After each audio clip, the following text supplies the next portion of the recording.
வணக்கம் நண்பர்களே. பிச்சைக்காரர்களை பற்றி கதை எடுப்பதற்கு தேவைப்படுகிறார்கள், படம் ஓடுவதற்கு தேவைப்படுகிறார்கள்.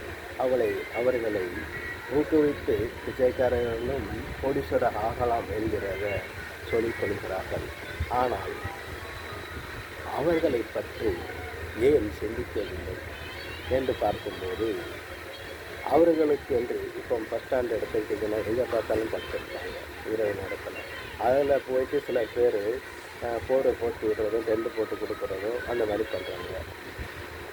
ஆனால் இவர்களுக்கு என்று கோடிக்கணக்கில் லட்சக்கணக்கில் திரைப்படங்களை காட்டி விட்டுட்டு அவர்களுக்கு என்று ஒரு தனி மண்டபமோ ஒரு இல்லங்கள் போலவோ, முதியோர் இல்லங்கள் போலவோ, பிச்சைக்காரர்கள் முதியோர்கள் இல்லம், பிச்சைக்காரர்கள் தங்கும் விடுதி இப்படி என்று ஒரு தனியான ஒரு இதை கொடுத்தாங்கன்னா, இல்லை கட்டி கொடுத்தாலோ, அரசின் மூலமாகவோ, அரசியல்வாதிகள் மூலமாகவோ, தொண்டர்கள் மூலமாகவோ, ஒரு பணக்காரர்கள் மூலமாகவோ, நடிகர் மூலமாகவோ, விஐபிகள் மூலமாக கூட வச்சுக்கிடுங்களேன்.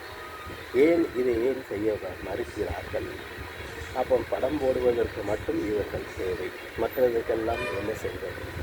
ஆகவே இதை ஏற்றுக்கொண்டால்தான் உண்மையான பிச்சைக்காரர்களுக்கு மரியாதையும் மதிப்பு கொடுக்கிறதுக்கு சமமாகும் என்று நெல்லை மாவட்டத்திலிருந்து வாசல் கோட்டை சார்பாக பணிவான வேண்டுகோளை வைக்கிறேன். நன்றி.